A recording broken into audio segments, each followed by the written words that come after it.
오늘 예배도 오신 여러분을 환영하고 축복합니다. 앞뒤 좌우에 계신 모든 분들과 인사하셨으면 좋겠습니다. 환영하고 축복합니다. 환영하고 축복합니다. 환영하고 축복합니다. 네, 오늘도 신령과 진정으로 예배 드리시길 소망합니다. 이 시간 그 사랑 찬양하시겠습니다.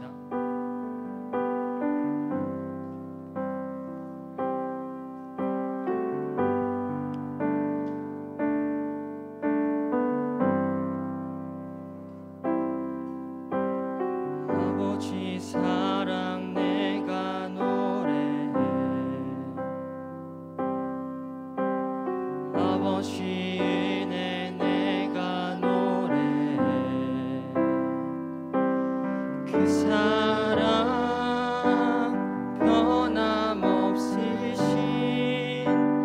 거짓 없으신 성실하신 그 사랑 상한 갈대 꺾지 않으시니 꺼져가는 등불 끄지 않는 그 사랑 변함없으신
고난의 영혼 편히 쉴 곳과 풍랑이 너도 안전한 보루 폭풍까지도 다스리시는 주의 영원한 다리지에 세상 친구들 세상 나를 버려도 예수는 함께 동행함으로 주의 은혜가 충만하리니 주의 영원하신 바람에 하사 항상 나를 붙드시니 어느 곳에 가든지 요동하지 않는 주의 팔을 의지합니다. 나의 믿음이 연약해져도 미리 예비한 힘을 주시며 위태할 때도 안보하시는 주의 영원한 팔지에 능치 못한 건 주께 없으니 나의 인생을 주께 맡기면 나의 모든 짐 대신 지시는 주의 영원한 팔지에 주의 영원하신 팔에 하사 항상 나를 붙드시니 어느 곳에 가든지 요동하지 않는 주의 팔을 의지하니 주의 영원하신 팔에 하사 붙드시니 어느 곳에 가든지 요동하지 않는 주의 팔을 마지막으로 주의 영원하신 팔에 하사 항상 나를 붙드시니 어느 곳에 가든지 요동하지 않는 주의 팔을 의지합니다.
우린 넘어져도 그 사랑 영원한 여호와께 돌아가자. 우린 돌아서고 그는 변치 않네. 여호와께 돌아가자. 우린 넘어져도 그 사랑 영원하네. 주님, 당신께 돌아가야 한다는 것은 알지만 우리는 매 순간 당신께 가지 않습니다. 주님, 주님께 가는 그 길이 너무 어렵고 그 가는 길 속에 있는 걸림돌들이 두렵습니다. 주님, 우리 손을 잡아주시어서 당신의 품에 품어주시옵소서. 우리 시간 기도하실 때 걸림돌이 있을지언정 하나님께 갈 수 있는 믿음을 간구하는 시간을 가졌으면 좋겠습니다. 시간 기도하실 때 진짜 진심 다해 기도했으면 좋겠습니다. 같이 기도하시겠습니다.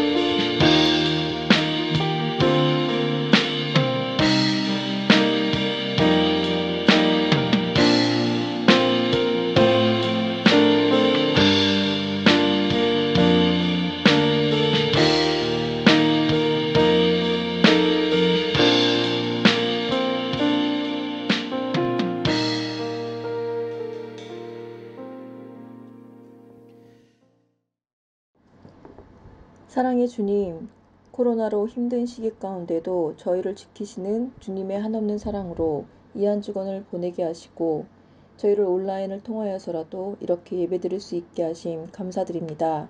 비록 저희가 한 곳에 모여 함께 예배드리지 못하는 것이 많이 안타깝지만 어디에 있든 저희를 사랑하시는 주님께서 저희의 온라인 예배 가운데에도 함께하여 주실 것을 믿습니다. 코로나로 인해 정말 많은 분들이 힘들어하고 있습니다. 저희의 방만으로 더 사태가 악화되어지지 않도록 서로가 자중자애할 수 있도록 도와주시옵고 이 상황이 하루빨리 지나갈 수 있도록 저희를 긍휼히 여겨주시기를 기도드립니다. 너무나 더운 하루하루가 지나고 있습니다. 더위 속에 저희 친구들이 지치지 않게 지켜주시고 볼 수 없지만 서로의 마음을 놓지 않고 함께 기도할 수 있는 청소년부가 되기를 소망합니다. 오늘의 말씀 전하실 목사님께도 주님 은혜 속에 은혜를 더하시어 어려운 가운데에도 저희를 위해 애쓰시는 목사님의 노고에 주님의 기쁨으로 보응해 주실 것이라 믿습니다. 전하시는 말씀 속에 주님 저희 각자에게 찾아와 주시고 말씀을 통하여 주님의 감동으로 채워지는 주일 되어지게 하여 주옵소서. 방학을 맞이한 친구들의 여름을 주님 지켜주시고 시기가 많이 힘들지만 그 속에서도 좋은 추억들이 많이 쌓일 수 있는 여름 되도록 인도해 주시옵소서. 예배의 시작과 끝을 주님께서 주관하여 주시고 주님 홀로 영광받는 예배 되어지게 저희의 마음을 하나로 모아 주시옵소서. 사랑 많으신 예수님의 이름으로 기도드립니다. 아멘. 오늘 우리가 함께 나눌 말씀은 창세기 42장 6절에서 17절까지의 말씀입니다. 창세기 42장 6절에서 17절까지의 말씀입니다. 우리 한 목소리로 함께 읽도록 하겠습니다. 때에 요셉이 나라의 총리로서 그 땅 모든 백성에게 곡식을 팔더니 요셉의 형들이 와서 그 앞에서 땅에 엎드려 절하매 요셉이 보고 형들인 줄을 아나 모르는 채 하고 엄한 소리로 그들에게 말하여 이르되 너희가 어디서 왔느냐? 그들이 이르되 곡물을 사려고 가나안에서 왔나이다. 요셉은 그의 형들을 알아보았으나 그들은 요셉을 알아보지 못하더라.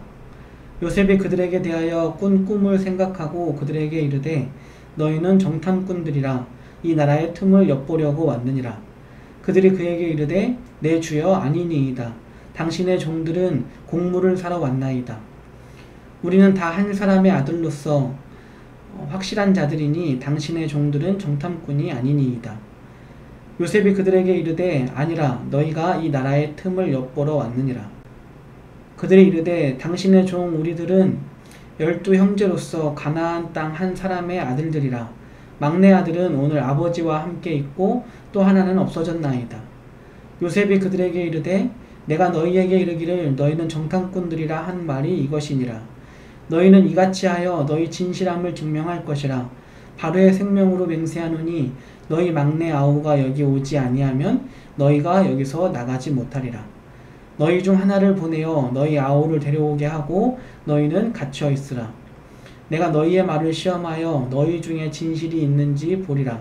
바로의 생명으로 맹세하노니 그리하지 아니하면 너희는 과연 정탐꾼이니라 하고 그들을 다 함께 3일을 가두었더라. 아멘. 하나님의 좋으신 은혜와 사랑이 우리 가운데 함께 하시기를 바랍니다. 우리는 살아가면서 정말 예상치 못한 일을 경험할 때가 있습니다.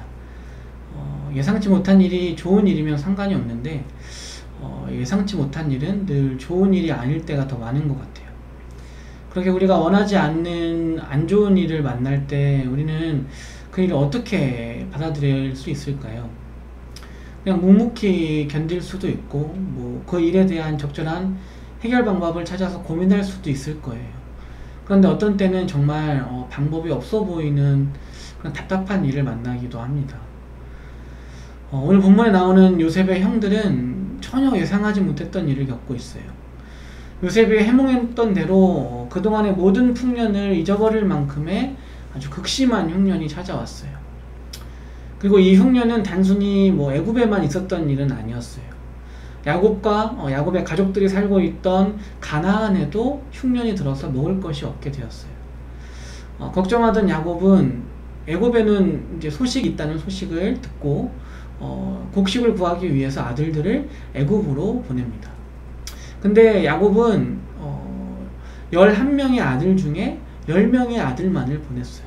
막내 아들 요셉의 동생인 베냐민은 그 무리에 끼어서 보내지 않았어요. 혹시라도 베냐민에게 나쁜 일이 생길까봐 걱정이 됐기 때문이에요. 야곱한테는 절대 잊을 수 없는 큰 아픔이 하나 있죠. 특별히 너무나도 사랑했던 아들 요셉을 먼저 떠나보낸 그런 아픈 경험이 있어서 야곱이 베냐민을 보내지 않았던 거예요. 요셉을 잃은 후에 요셉에 대한 편애는 베냐민에게로 이어졌습니다. 야곱의 편애 때문에 베냐민을 제외한 10명의 아들들이 애굽으로 내려갔고 이렇게 해서 하나님의 큰 계획 안에서 요셉과 형들이 다시 만나게 됩니다. 요셉과 요셉의 형들은 얼마 만에 다시 만나는 걸까요? 야곱이 17살에 애굽으로 갔고 30살에 총리가 되었습니다. 그리고 7년의 풍년이 있었고 또 지금은 이제 흉년이 계속되고 있는 시점이에요.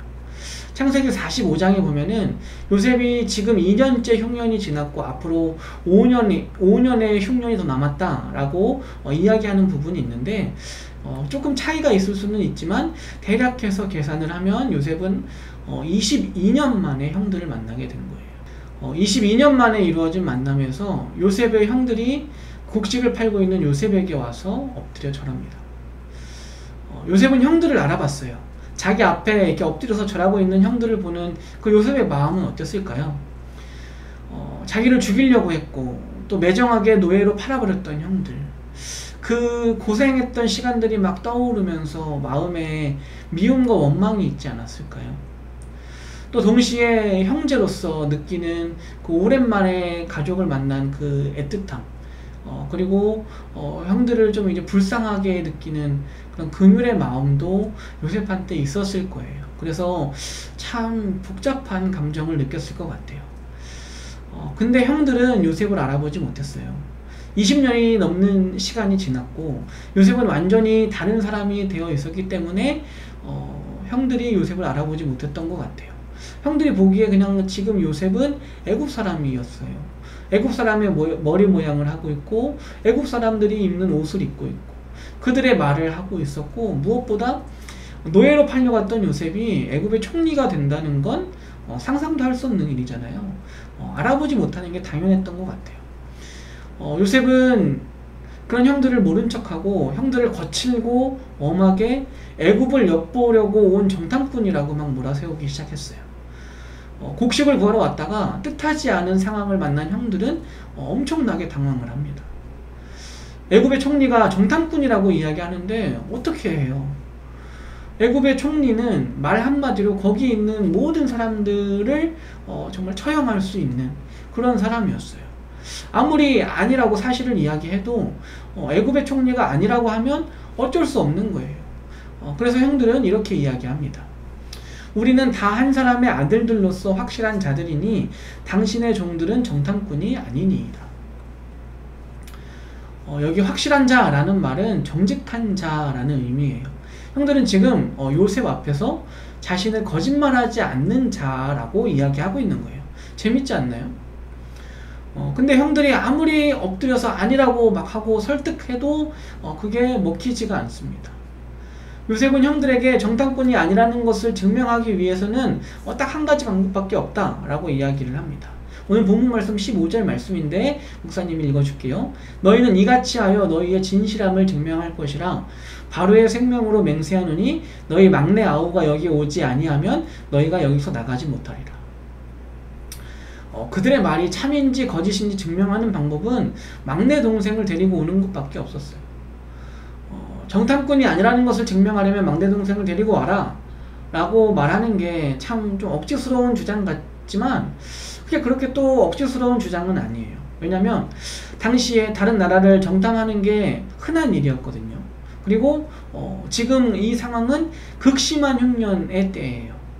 그것 때문에 많은 사람들이 곡식을 얻기 위해서 애굽으로 오고 갔던 상황이에요. 이런 때에 이방인 무리를 정탐꾼으로 의심하는 게 이상한 일은 아니잖아요.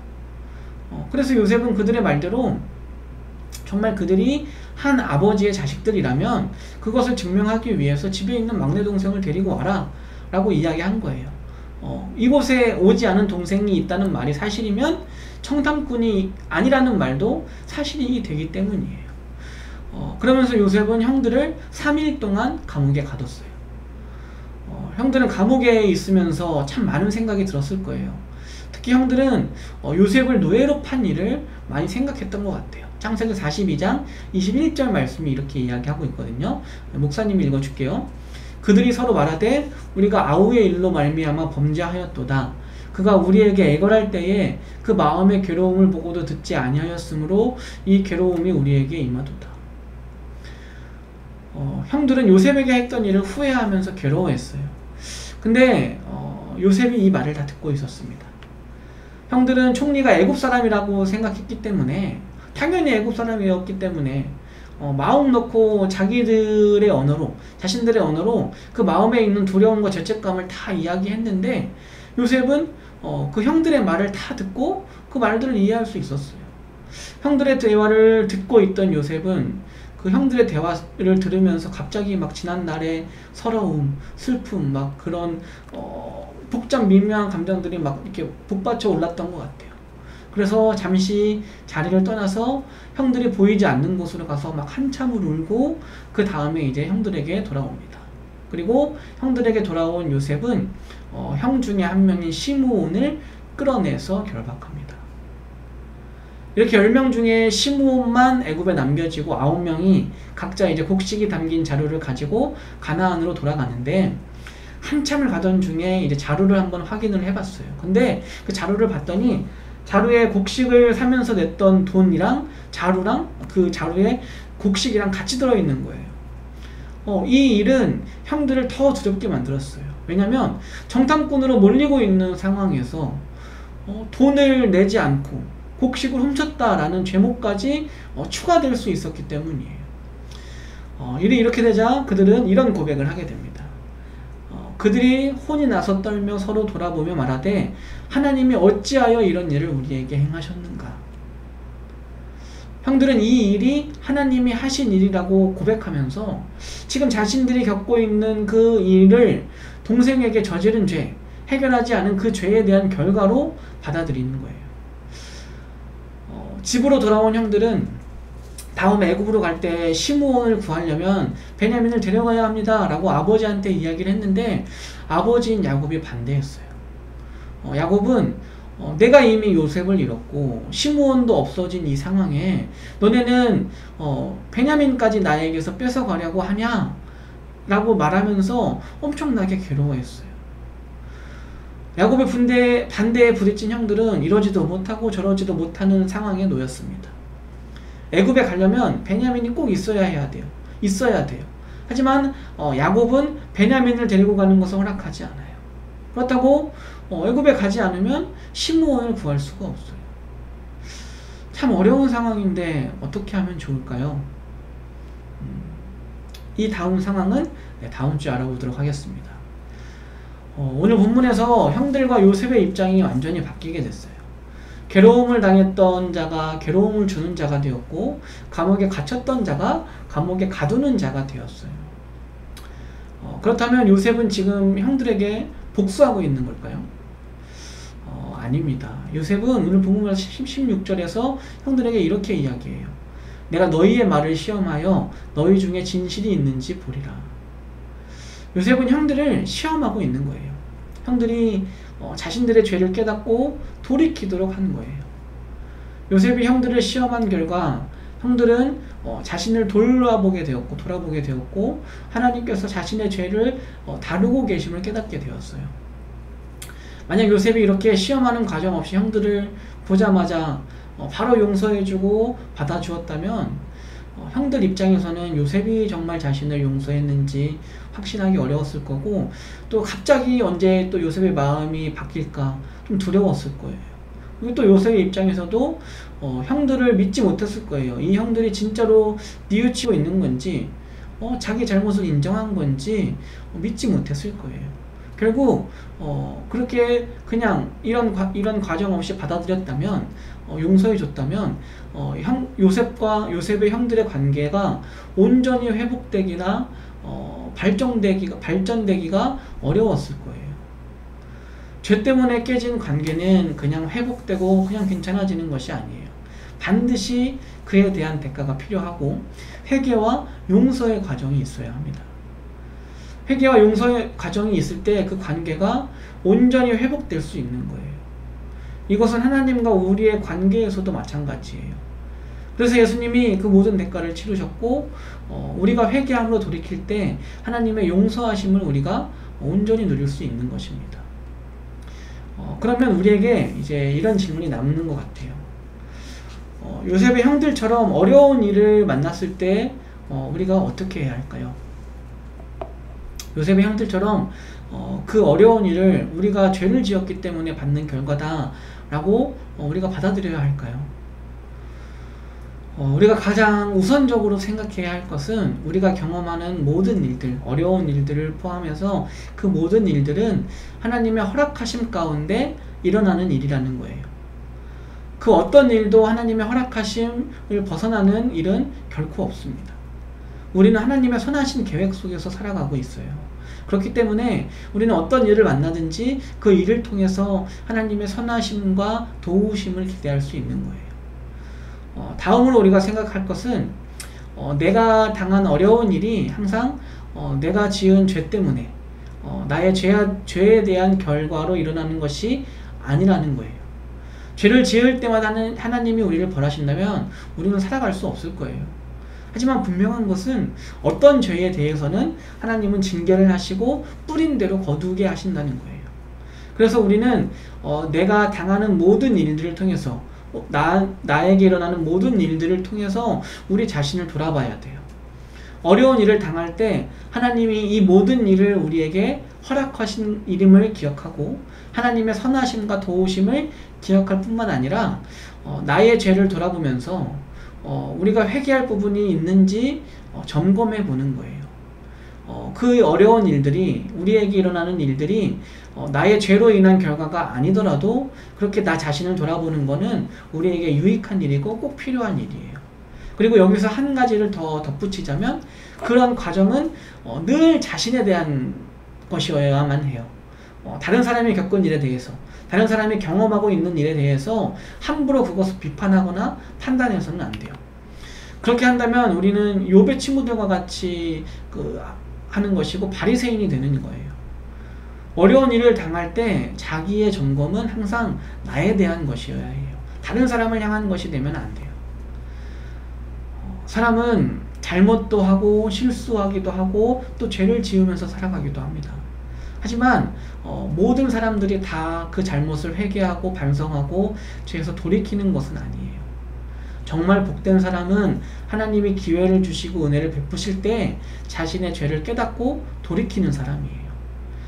반면에 저주받은 사람은 죄를 짓는 사람이 아니라 그 죄에서 돌이키지 않고 계속 그 죄 가운데 거하는 사람일 거예요. 우리가 이 사실을 기억하고 하나님의 작은 인도하심 속에서도 하나님의 세밀한 역사하심에서도 자신을 돌아보고 하나님께로 나아간다면 우리는 보다 더 하나님이 원하시는 모습으로 성숙한 모습으로 살아갈 수 있을 거예요. 우리에게 벌어지는 작은 일들, 반복되는 일상 속에서도 하나님의 역사하심을 생각하면서 민감하게 반응하는 우리가 되기를 바랍니다. 우리가 살면서 경험하는 다양한 일들을 통해서 우리 자신을 경험하고 우리 자신을 점검하고 더욱 주님을 닮아가는 우리 모두가 되기를 주님의 이름으로 축원합니다. 네, 기도하겠습니다. 언제나 우리와 함께 하신 하나님, 하나님께 예배드리게 하시니 감사드립니다. 우리 기독교인에게는 참 어려운 시간을 살아가고 있습니다. 예상하지 못한 일들이 일어나서 교회에 나와 함께 모여 하나님을 예배하지 못하게 되었습니다. 하나님이 우리에게 허락하신 이 어려움을 통해서 우리의 삶을 돌아보기를 원합니다. 이 기간에 우리가 하나님과 더욱 가까워질 수 있도록 도와주시고 하나님을 더욱 깊이 경험하도록 해주세요. 우리가 보내는 일상 속에서 하나님의 역사하심과 도우심을 생각하고 민감하게 반응하며 살아가는 우리가 되게 해주시고 더욱 주님을 닮아가는 우리가 되게 해주세요. 우리를 사랑하신 예수님의 이름으로 감사하며 기도드립니다. 아멘. 안녕. 네, 만나서 반갑습니다. 참 아쉽습니다. 참 아쉬워요. 우리 친구들을 직접 만나서 이야기하고 또 만나서 인사도 나누고 예배도 같이 드리고 참 그러면 좋을 텐데 거리두기가 4단계로 올라감에 따라서 이렇게 목사님이 카메라 렌즈를 보면서 광고를 할 수 있는 광고해야 하는 이 상황이 참 안타깝습니다. 참 안타까워요.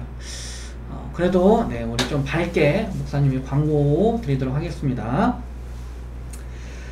네, 사회적 거리두기 4단계로 인해서 청소년부 예배는 온라인으로 드립니다.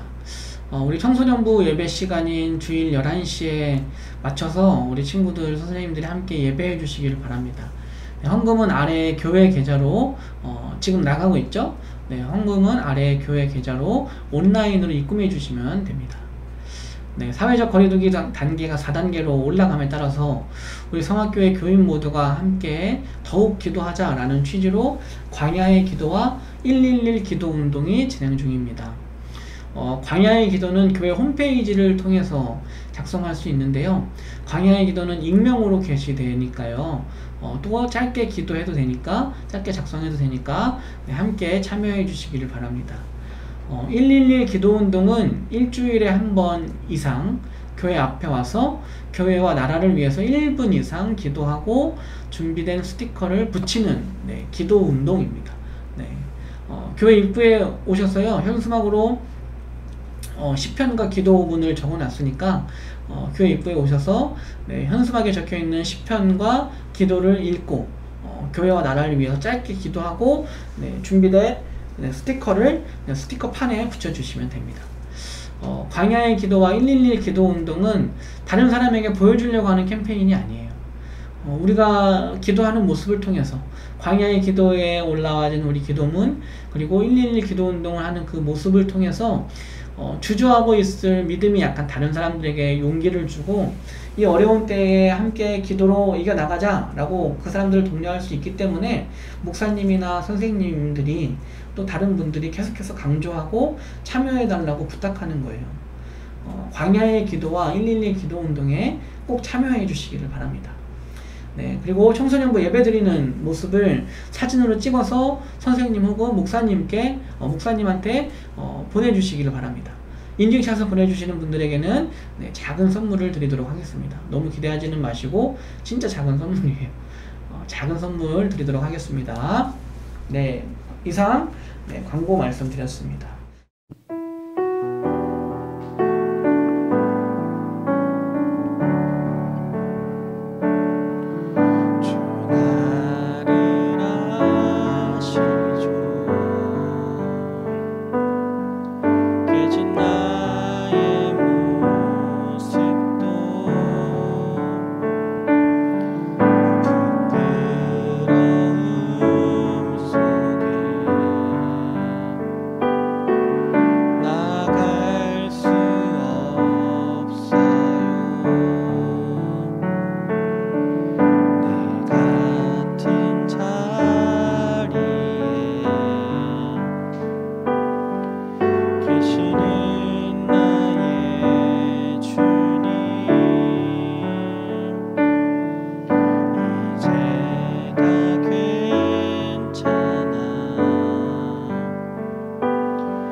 이제 목사님이 드려진 예물 위해서 기도하고 축도함으로써 오늘 예배를 마치도록 하겠습니다.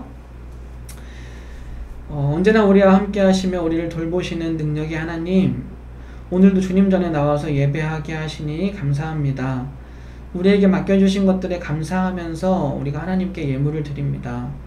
어려운 때에 드리는 이 예물이 하나님 나라를 이루어가는 일에 귀하게 쓰이게 하시고 이 물질이 쓰이는 곳마다 하나님의 사랑과 은혜가 넘쳐나게 도와주세요.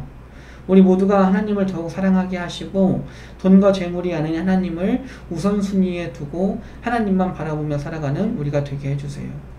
하나님이 함께 하시는 것이 가장 좋은 것임을 깨닫고 하나님 한 분만으로 만족하고 감사하며 살아가는 우리가 되게 해주세요.